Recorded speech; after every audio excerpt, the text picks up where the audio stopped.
Hopefully they'll get Sterling Shepard back on Thursday night. It's trending that way, and if they do, then they get an extra weapon back, and they're going to need it, especially if Darius Slayton's not going to play. Hey, the thing is, I'm with you. I have been on teams that have been in this situation, and you just got to hang in there. You got to hang in there, and because the noise is so loud here, G, that sometimes it just overtakes a team and overtakes players, and I'm sure with the social media and everything, the players feel the pressure and intensity of a fan base that's not very happy. But if the coach can convince the players that they have a chance, now I don't think that Adam Gase can do that over for the Jets, but I do believe that Joe Judge can do that for the Giants, especially if you are the Giants and you are now watching the Dallas Cowboys and how they look. And what's amazing is I think Kyler Murray either had 8 or 9 completions last night, and Andy Dalton had 34 completions last night. And it just goes to show you what turnovers do to teams and how all of a sudden the momentum of a game gets completely turned around. And then, of course, when you have the jitterbug that is Kyler Murray running all over AT&T Stadium, it's impossible to stop him. And, they saw that here at MetLife Stadium a couple weeks ago. But, for me, I would go to that Giant facility today, and I'd say, boys, we are in this damn thing. And somehow we have to beat the Eagles on Thursday night in Philadelphia. They are so banged up. Their offensive line is just a mash unit. And if the defensive line of the Giants can control this game and get after Carson Wentz the way the previous defenses have gotten after Carson Wentz, you got a chance here. You legitimately got a chance. And I know that sounds crazy, but you know what? Who cares if you're 8-8 or 7-9 and you win your division and you make it into the playoffs? Anything can happen. We saw that back in 2007. The Giants are basically dead. And then all of a sudden, the last month of the season, things change. They go to Buffalo. It's about as awful a game as you could play, but somehow they win that game, and they go on to win the Super Bowl in 2007. So, I mean, it's been done before. This franchise has done it before, and they can basically resurrect themselves from the dead here if they can win on Thursday night. Yeah, and going to the playoffs still seems like a reach, and making a run in the playoffs still seems like a reach. But what doesn't is making this season interesting from a wins and losses standpoint, as opposed to what we talk about with the Jets all the time, getting the number 1 pick and going 0-16 and losing so you can reset your franchise yet again. With the Giants, it's a completely different deal. You want to see improvement from them. The Giant fans are not going to be upset if they start going down the draft board and up in the standings this year because they've been so bad for the last number of years. You want to see Daniel Jones be really good, and you want to see him win some games. So this is what I want for the Giants in 2020, is to be right there, to be middle of the season, maybe even week 10 or later, and say, all right, we're still a game out of first. We're still 2 games out of first. We're still playing for something. And really, now I'd like to see how the Giants play the Philadelphia Eagles. But the Giants were right there against the Cowboys, and Dak Prescott played a lot of that game. Dak Prescott is not there any longer. And they got that game against the Cowboys in Dallas out of the way. I know you say that the home road thing is not as big of a deal, but I still think that there's something there, especially in Dallas where there are some fans. We'll see. They beat Washington, and we'll see now if they can beat Philadelphia. I mean, you can't convince me that the Giants can't be the best team in this division at the end of it. You can't do it. Well, they barely beat Washington, but they still did, though. Barely, whatever. I'm just telling you, in order for the Giants to be taken seriously, it's one snap, one series, one quarter, one game against Philadelphia Thursday night. Now, you and I can look forward, and we could say, okay, this is what has to happen. In order, I believe, for the New York Giants to make it and win this division, and I'm sure other teams are going through the same discussion as we are right now, they have got to win 4 out of their next 5 games. So they play at the Eagles on Thursday night. Then they come back and they play on November 2nd, Monday night, against Tampa Bay at home. Yeah, that's going to be the loss. All right, so then they're at Washington, and then they're at home against Philadelphia, and then they're at Cincinnati. So if you want to have any chance, in my eyes, to make it or even have a chance in the last month of the season to be relevant, I believe they have to win 4 out of the next 5 against teams that are dealing with a lot of the same issues that they're dealing with. So this is going to be, Carson Wentz twice. It's going to be, I don't know, Kyle Allen. It's going to be maybe Alex Smith. You're going to see Tom Brady here. And then it's Joe Burrow. Because after that, you start seeing some pretty damn good teams in Seattle, Arizona, Cleveland, Baltimore, and then you finish with Dallas. So that last month of the season, starting, let's say, the last 5 games of the season, starting November 29th after their bye week, week 12, 13, 14, 15, 16, and 17, they got Cincinnati in there, and then the rest of them are all going to be jockeying for the playoffs, maybe even the Cowboys, for that matter, the last game of the season. Yeah. So the Giants have to beat Philadelphia twice. They have to beat Washington again, and they have to beat the Bengals in those games in this stretch, because beating the Tampa Bay Buccaneers is going to be difficult. Beating the Seattle Seahawks is going to be difficult. But I still think that the Giants could lose 5 more games the rest of the way and still win the division. I think that there is a chance that we will see a 6-10 division winner. After what I saw from the Cowboys and what we've seen, by the way, this wasn't just last night with Andy Dalton. That defense is miserable, absolutely miserable. So I can't see them getting it together. And Mike McCarthy seems totally lost. I mean, we saw what was him he doing wasn't it like for a year there? Wasn't he working in a bunker with a bunch of old fired coaches trying to figure out the new NFL, watching all this tape and going, this is how we're going to do. We're going to screw up 2-point conversions this way when we get another job. I mean, he is miserable. And we talked about him coming to the Jets. I mean, you can't get any worse than Adam Gase, but Mike McCarthy's making his case. I think that a 6-10 team could actually win a division this year in the NFC East. I really believe that that's what it's going to be. 7-9 at best. I do not think we'll see an 8-8 team win this division. I don't think it's possible. The Philadelphia Eagles couldn't even be 8-8 because they got that tie already. We might see, and we've seen 7-9 win a division. I don't think we've ever seen 6-10. We've seen 7-9 win a division and win a playoff game. Yep. But I don't think 6-10 has ever made it to the postseason. We might have that for the first time ever in the NFC East. Well, that means you got to win. That means you got to win within your division. That's basically what that comes down to. The interesting thing when you look really at the standings and all of that other stuff, like the Chicago Bears, you look at them, they're 5-1. They're 5-0 in the NFC. Yeah, and nobody thinks they're any good. And they beat Carolina and Tampa Bay, and Carolina and Tampa Bay may be in the mix for a wild card. Well, their offense isn't really that good, but their defense is damn good. And the Giants had a chance to beat them. Right, I know. Another one of those classic Daniel Jones picks at the end of the game when he had a shot. I'm telling you, if all those things turn around, if Daniel Jones gets all of that out of him in the first half of the season, and those things turn from negative to positive, then you got something. I mean, this could be the only week where the Giant fan can dream. This could be the only week. So why not do it? You've got today, tomorrow, and then all day Thursday leading up to the game to dream, to feel like it could happen. So why not just totally buy in and feel like the Giants have a shot? And you could make a case. Like, they only looked really bad in one game, and that was against the San Francisco 49ers, where they got crushed, and it was Nick Mullins, and it was embarrassing, and we remember that. But every other game, they've looked pretty damn good. They were even competitive with the Steelers early on, who were undefeated.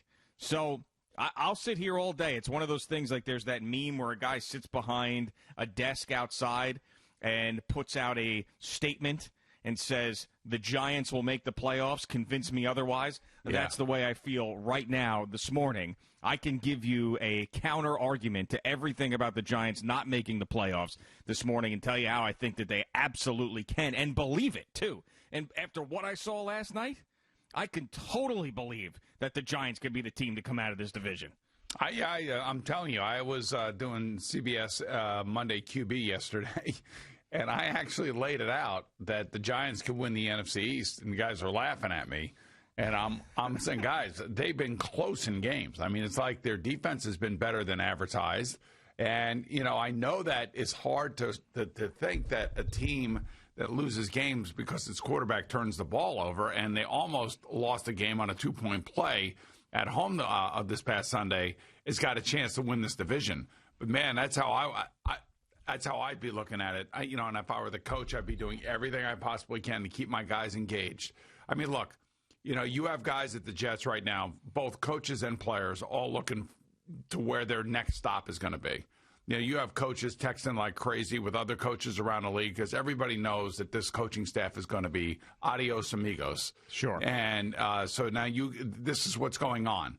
This is the insecurities of this position, of these jobs, and what's going on, and who's trying to, you know, create their friendships, and, you know, where is their next stop? I mean, it's just, it just happens. It happens naturally, and this is just the nature of the business. So that's what's happening over at the Jets. You know, Steve McClendon gets traded to the Tampa Bay Buccaneers, and then all of a sudden, you know, guys like Jamal Adams, God works in mysterious ways. Good luck, you know. I mean, like all this crap about how bad it is here at the Jets, now all of a sudden is going to have to be turned around. So I was reading the article that was in the Post this morning by maybe it was yesterday or this morning, Ryan Dunleavy, and he talks about the other teams that would be in the Trevor Lawrence sweepstakes, and he kind of analyzes some of their schedules.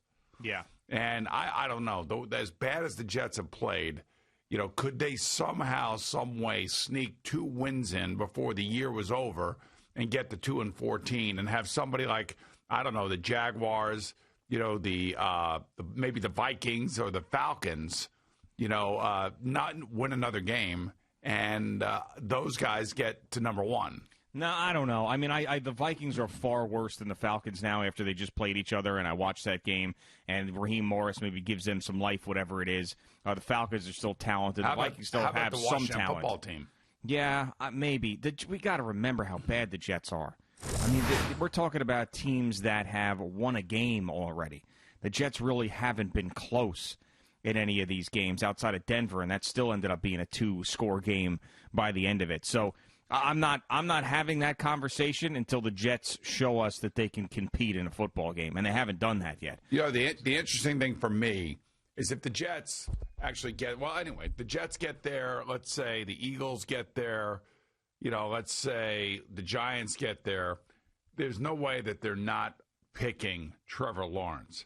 That would mean that Carson Wentz, Daniel Jones, and or Sam Darnold may be on the trading block. And then you got to say to yourself, okay, where would one of those players end up going? And my personal feeling would be like one of the first places I would think would be like Indianapolis. That's a good one. I think also if I were one of those young quarterbacks, I'd try like hell to get myself to Pittsburgh because Ben Roethlisberger isn't going to play forever.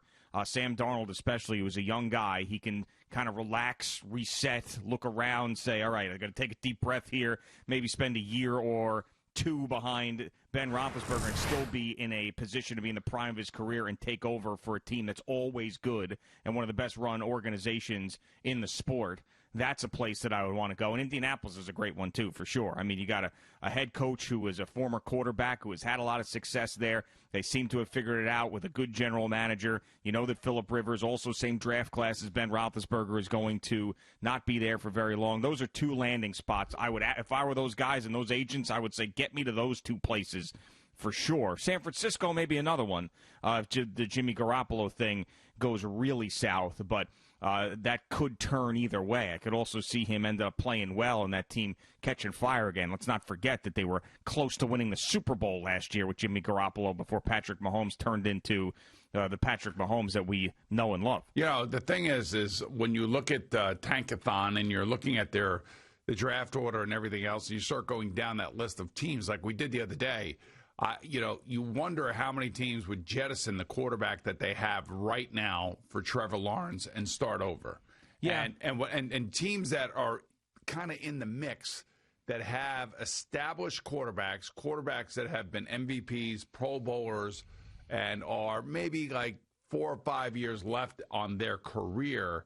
You know, you're thinking like the Atlanta Falcons. So the Atlanta Falcons, you know, this kid Trevor Lawrence is from Georgia. What would they give to get to Trevor Lawrence? I mean, that would be like a major shot in the arm, just like we're talking about the Jets. So we're talking about like the business of football and sponsorships and you know, and season tickets and things of that nature, parking, everything that basically brings money into these teams.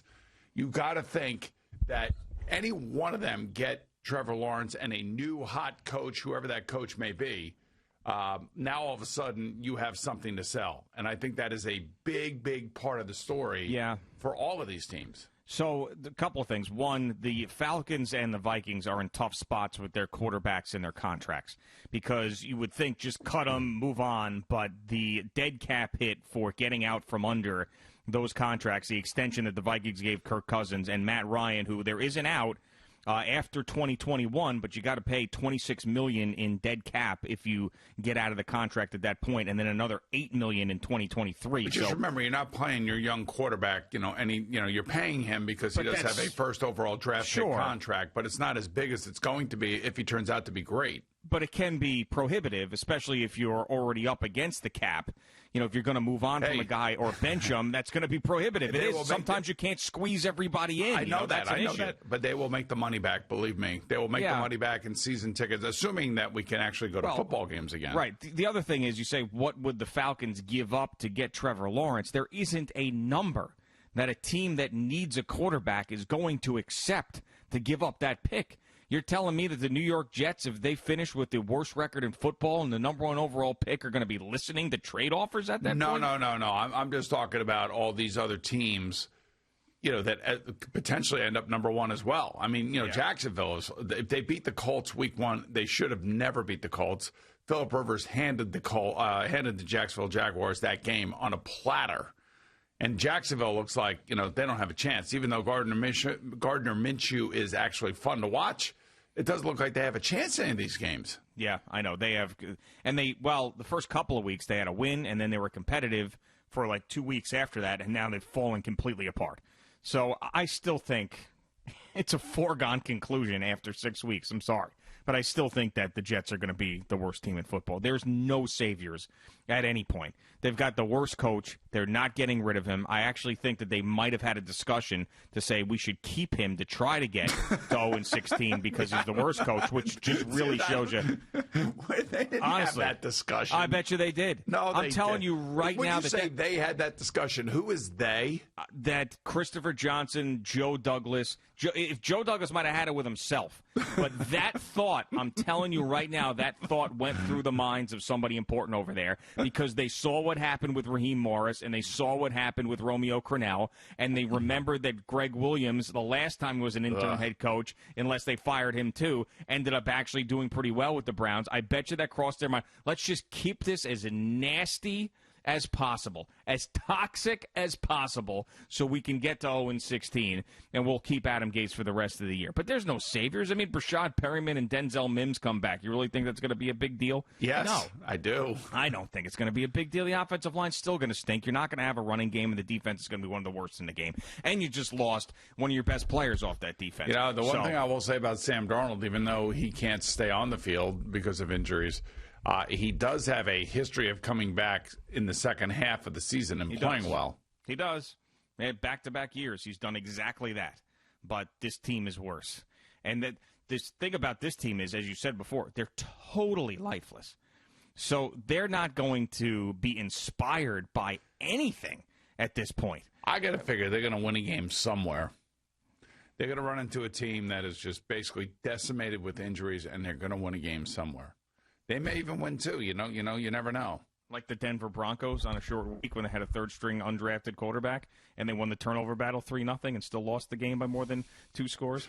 The problem is that everybody on their schedule right now, with the exception of maybe the Chargers, are all playoff hopeful teams. Every single one of them. They're going 0-16. We got to stop talking about this.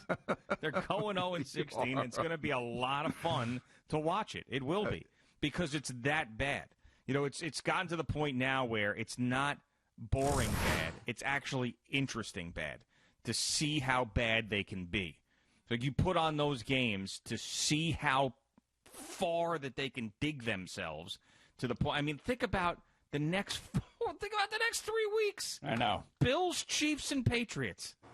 I mean, they are going to be, I've already decided, it's going to be 24.5 is going to be that spread against the Chiefs. They're going to be a 24.5-point underdog in that game against Kansas City, especially the way that Kansas City played last night, got themselves back to where they need to be. Think about that. And you're telling me there's going to be another team worse than the Jets this year? They're already on pace to have the worst point differential in the history of the game. They're on pace to be worse than the 1-15 Jets. They'll be a 24-point underdog in a game this year. And you're telling me there's going to be a team worse than that in the NFL this year? What happens if the NFL has to pause for 2 weeks for COVID-19, kind of like the NHL and the NBA did? And teams are able to get all their guys back healthy and everything else. And everybody's What guys are we talking about for the Jets that are coming back? Honestly, Brashad Perriman comes back. First of all, that was a controversial signing to begin with because he basically had like 3 minutes in his career where he was productive. He hasn't been healthy. He came out in the game last week, did nothing, was limping on the sideline. The other guy we haven't even seen play NFL football in Denzel Mims. What guys are getting healthy and coming back? I'll give you Mekhi Becton, I'll give you him. Okay, that's the only one. I'm just trying to look for a silver lining. Would that be a silver lining, or would that be like a bad thing to have happen? No. I mean, those guys if they have 2 weeks off, they'll check out even more than they're checked out right now, because they'll be like, oh God, this feels good, to not play a game in 2 weeks and to not hear all the noise about how bad we are, and they'll get complacent. And then when they have to show back up, it's gonna be like, oh God, here we go again. Yeah, there is a potential for the Jets. I mean, what is the worst team in the history of the NFL in terms of points given up in a 16-game season? Points given up. I know that the worst point differential was the 76 expansion Buccaneers. Right. So as far as points, they're on pace to be worse than that, the Jets, and to give up more points than that team did. So I don't know about there could be a good team in there, actually, a team that won 4, 5, 6 games, and I say good in parentheses, not 0-16, that gave up more points. But that 76 Buccaneers team, they were an 0-16 team, and they had the worst point differential in the history of the league, and that's held up for a number of years now. I mean, we're talking a long time. The Jets right now are at minus 110 in terms of point differential. Right, which is pointed out by Pro Football Talk yesterday. The second and third worst teams in point differential, you have to add them up to get to the Jets' point differential. So you can't convince me there's a worse team in the NFL. You can't. It would take a miracle for them to win a game, an absolute miracle. And if anybody says, well, if there's an injury, and you go, I've already seen it. I already saw the Jets lose to a third-string quarterback, undrafted out of Boise State. I've seen it. So there is no scenario in which I can see the Jets win a football game. Right, I said it then, right after that game, I said there's no way they're winning a game. Thank you for watching. Please like, comment, and subscribe. And don't forget to hit the red bell so you're notified when we have new content.